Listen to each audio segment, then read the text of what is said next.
Hi, this is Tresta Neal, and I'm here with Donna Goff for the Call to Learn conference. And we're going to be talking today about her power of an hour.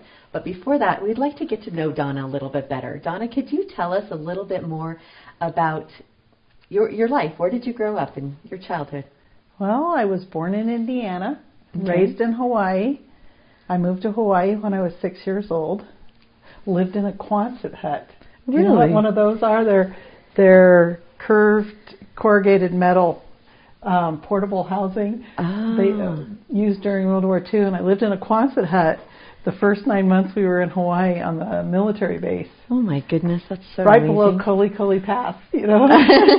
And then we lived on a hillside overlooking Pearl Harbor all the way through high school and started college. I joined the church my senior year of high school. Oh, okay. In Hawaii? In Hawaii. Wow. Honolulu, Hawaii, West So did Bay. you have missionaries come knock at your door, or how did that happen? No, I called them. Oh, you called them. So how did you find out about the church then? I had lots of contacts over the years. My mom worked with a man who was in a bishopric when I was in second grade, and about that time they dedicated the Polynesian Cultural Center. And I remember going out to the original dedication. Years later, as a member of the church, home for the summer, our ward got 2 tickets to the rededication, and nobody wanted to go. And the bishop gave it to my sister and I, and we went out, and Marvin J. Ashton was there. Oh, wow. It was wonderful. We got the luau and the whole bit. But as far as the missionaries go, I was on the diving team in high school. Okay. And I got sick. I got real sick. Diving too deep, getting ear infections, and I was home. And I just started calling churches. I can't even remember how many churches I called. I called several churches, and over the years I had attended the Lutheran and the Baptist and the Catholic church with my friends, and the Episcopal church, and I had a friend that was Jewish, and I went to services with him, to his bar mitzvah. I'd known him since I was in first grade. He lived in those Quonset huts when I was a kid. Okay, cool. And so when we were, high school, he invited me to his bar mitzvah. I studied with Jehovah's Witnesses. I read everything I could get my hands on about religion. I had friends that were Buddhists, and so I was searching. And so that week that I was homesick, I started calling the different churches. There was only one church that answered the phone. And it was the LDS church? No way. That almost seems weird. The only one that didn't have a paid clergy, And they said, yes, we'll send some missionaries out today. Wow. And nobody came. And I waited and waited and waited. And so I called back the next day, and I said, I waited and I waited. And there's this long pause. There will be somebody there for you today. Oh. And, of course, my sister and I, we were raised in the culture. This was 1973. This was the time we were pulling our soldiers out of Vietnam, and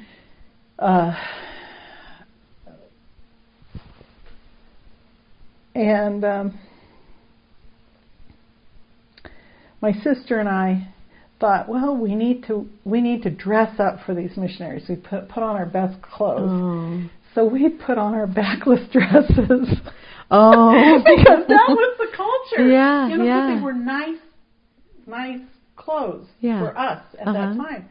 And it was the only dresses we had. And, of course, the missionaries were warned by their companions back that they shared the apartment with, this is a trap.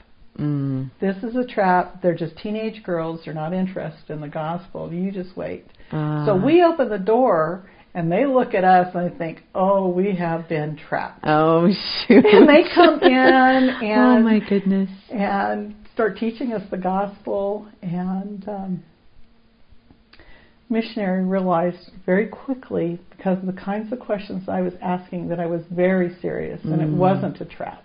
Awesome. Good. And this was the 3rd week of December, and we were baptized the 20th of January, 1973. Wow. So this was actually 72. when it started, and I had I didn't have the missionaries baptize me. They wanted me to reach out to someone in the ward, and my diving coach's husband's name was Moroni. Oh, cool. So I was baptized by Moroni. Oh, wow. Yes. Awesome. Anyway, and so did you know that he was LDS? My diving coach was a woman. Oh, okay. And I knew she was LDS. Uh-huh. I had dated an LDS guy. Oh, okay. And it was wrestling season, and we weren't allowed to date during wrestling season. Mm-hmm. And but I didn't just call the LDS church. I called all of the churches because I was searching. Yeah, I wanted to hear from the mouths of those who believed what they believed. I didn't want to hear somebody else tell me what somebody else believed. Yeah, that makes sense. And so that was where I was at then. That's pretty cool. Yeah, I was baptized by Moroni. Yeah, that's awesome. And at that baptism, there was an older man at the baptism from the other ward that shared the building. Mm-hmm. And that man wrote down in his journal about being at that baptism today. Oh, wow. That day. And when my sister got married, her new father-in-law took us into his library, pulled out the journal. He had kept a journal faithfully every day for over 40 years. Uh-huh. And he says, "What day were you baptized?" Because he went to all the baptisms. Wow.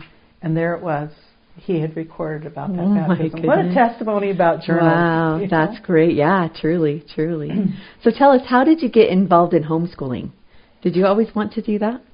No, I didn't always want to do it. All well, right. I did have a dream when I was single of living out in the country, and there were several houses and farms, and that we were homeschooling our children. But I didn't know what that meant, and I just kind of buried that. Uh-huh. When I started homeschooling, I had moved out of Utah, I had moved to Michigan, moved to Colorado.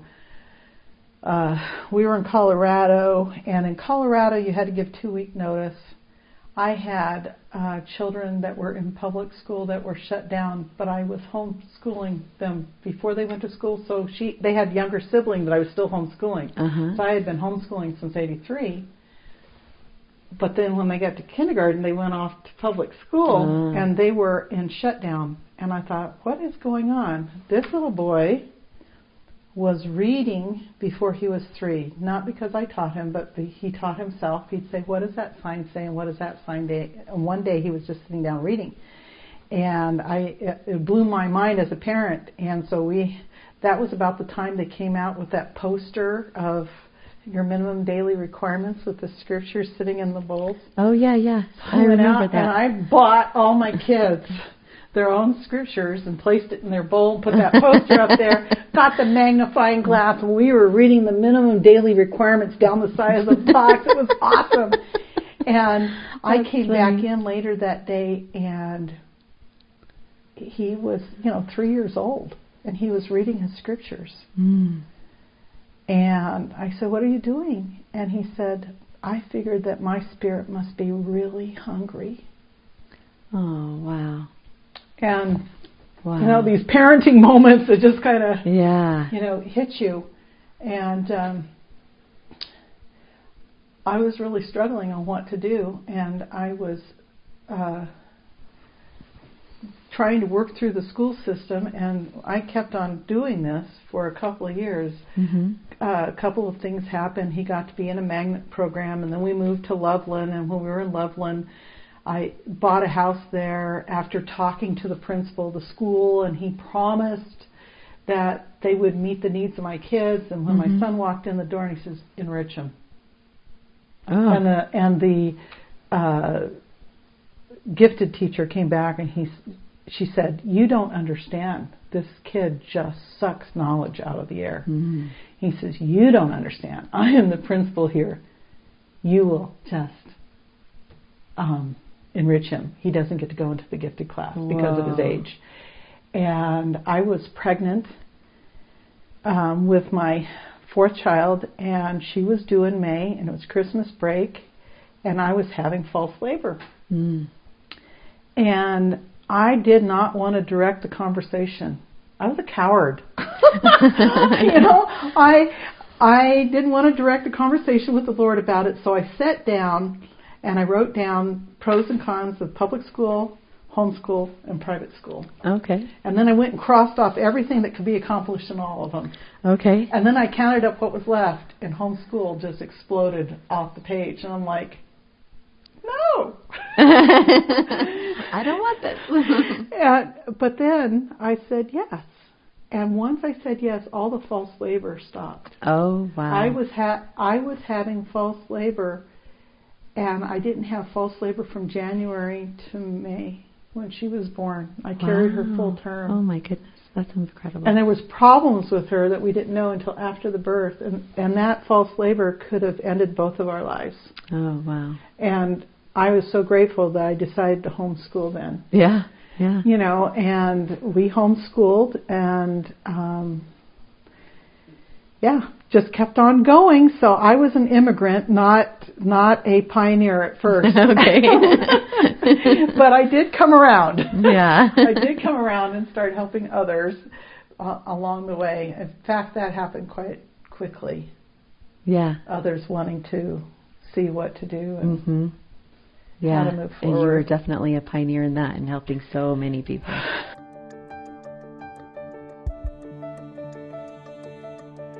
To subscribe to our YouTube channel, click here. To choose from our gifts and request updates on our most popular topics, visit calledtolearn.com. For more videos like this one, click this playlist. For Table Talk discussions, choose this playlist.